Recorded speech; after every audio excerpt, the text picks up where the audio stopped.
Sex during your period can deliver amazing sensations, even more amazing than the normal ones, believe it or not. If you can get past the cultural taboos, it opens up a week that's otherwise limited to tubs of ice cream and stomach cramping. If you and your partner aren't intimidated by the icky factor that hangs up a lot of people, follow these tips to have sex during your period, and enjoy the pleasure while minimizing the mess. Get some towels. You don't want your menstrual fluid, combined with everything else, to soak into your sheets and mattress, so while you're having sex, place some towels beneath you and some tissues to your side. The towels will be on constant duty, the tissues will be used to wipe yourself off just before sitting up, when all is said and done. If odor is a problem, don't let it ruin the moment, throw on some blankets. If you keep them above your midsections, they'll help block the wafting scents. Stick to the missionary position. Lie on your back to lessen the flow of blood while you're having intercourse. Also, be careful about deep penetration because your cervix may be lower and more sensitive during your period. If anything starts to hurt, just tell your partner and proceed with care. Have sex in the shower. Not only is this less messy from the get-go, it's a change of pace, too. When you're under the flow of the water, that other flow becomes a lot less noticeable. If you can fit two in comfortably, give it a shot, if you haven't already. Don't get too handsy. Unless your partner's into uterine lining, they probably shouldn't start feeling around down there.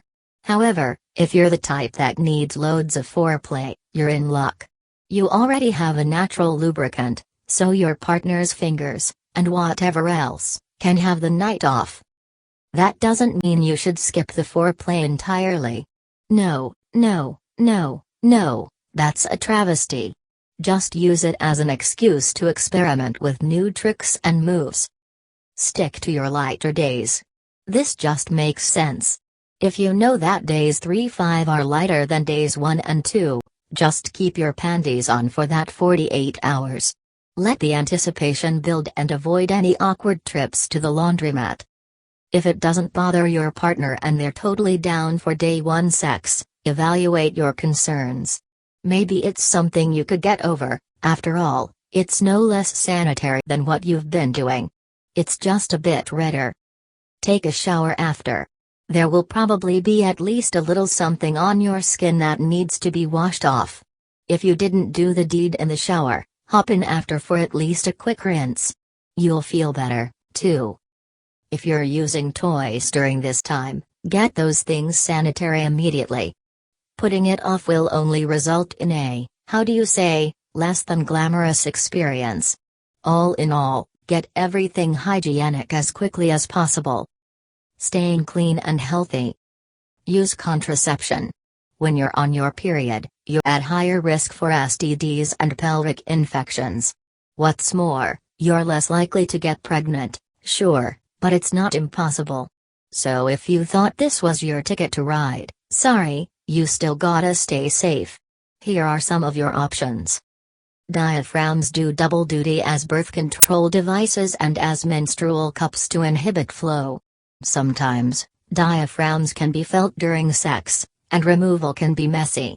However, they are generally easy to use because your gynecologist will provide a diaphragm fit exactly to your cervical measurements.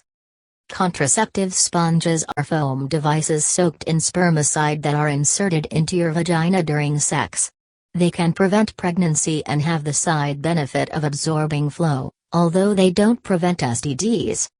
Male condoms will help prevent pregnancy, block STDs, and keep blood from getting on your partner's penis. Female condoms, which will also keep your partner from coming into contact with blood while enabling more heat and sensation, are also a good form of birth control, although they will provide slightly less protection than male condoms. You can improve the effectiveness of a female condom by putting some spermicide on the closed end before you insert it into your vagina. Wear a cup that will stop the menstrual flow from leaving your vagina.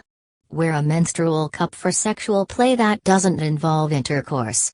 Wear a soft cup for penetrative intercourse. Avoid wearing regular menstrual cups during penetration. They are not designed to be used that way and will probably leak. However, if you just want to fool around, menstrual cups prevent leaking and allow for mess-free play including oral sex. Skip cups made of rubber because the rubbery smell and the taste of rubber in your vaginal fluid may be unpleasant for your partner. Use a silicone cup instead. Instead, soft cups are specifically designed to be used during intercourse. They are shaped like a diaphragm, are very flexible, and available at most drugstores. Keep in mind that while you can have intercourse with a soft cup, it doesn't work as a contraceptive.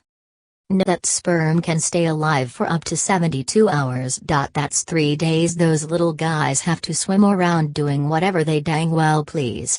So if you do take the risk of having unprotected sex and your partner ejaculating into you, that's what'll be going on inside you. If your period is over tomorrow, though the risk of getting pregnant is minimal, it's still there. Convincing your partner. Talk it over beforehand. Not everybody enjoys period sex, so it's best not to initiate sex during your period and deliver an awkward surprise to your partner and a potentially frustrating response to you. Instead, talk it over and find out what your partner thinks about the situation before you get started. He or she probably has an opinion. Some religions and cultures consider the act of having intercourse during your period to be wrong. While no scientific principles support this restriction, you'll have to respect your partner's feelings on the matter. Reap the benefits. Sex on your period actually makes a lot of sense, if you look at it from the right angle. A lot of women can actually be more sexually aroused during this time, so the sex can be even better. But what's more, it's good for your period. Having sex on your period actually makes it shorter. The muscle contractions of the orgasm actually drive out everything faster, as opposed to making it magically disappear. Your period may be a bit heavier, but it'll shrink in duration. Your cramps will be lessened. An orgasm is our body's version of a natural painkiller. It's a rush that wipes away all those aches and floods our feel-good receptors in our brains. If you're out of middle, take to the sheets. Be confident. Your period and your vagina are in no way dirty or gross. Having sex while menstruating isn't weird, uncommon, unhygienic or unsafe. It's all in your head, so quit psyching yourself out. If both of you enjoy it, and you inevitably will, why the fuss? You may feel awkward when you first start, but your mind will be taken off the matter in minutes. Maybe even seconds. Be inventive. Sex is generally thought of as penetration, but there are many other forms of sexual play that can bring pleasure to both partners, even if you or your partner do not wish to have vaginal intercourse during your period. Take this opportunity to discuss and brainstorm new ideas. Sex during your period can deliver amazing sensations, even more amazing than the normal ones, believe it or not. If you can get past the cultural taboos, it opens up a week that's otherwise limited to tubs of ice cream and stomach cramping. If you and your partner aren't intimidated by the icky factor that hangs up a lot of people, follow these tips to have sex during your period, and enjoy.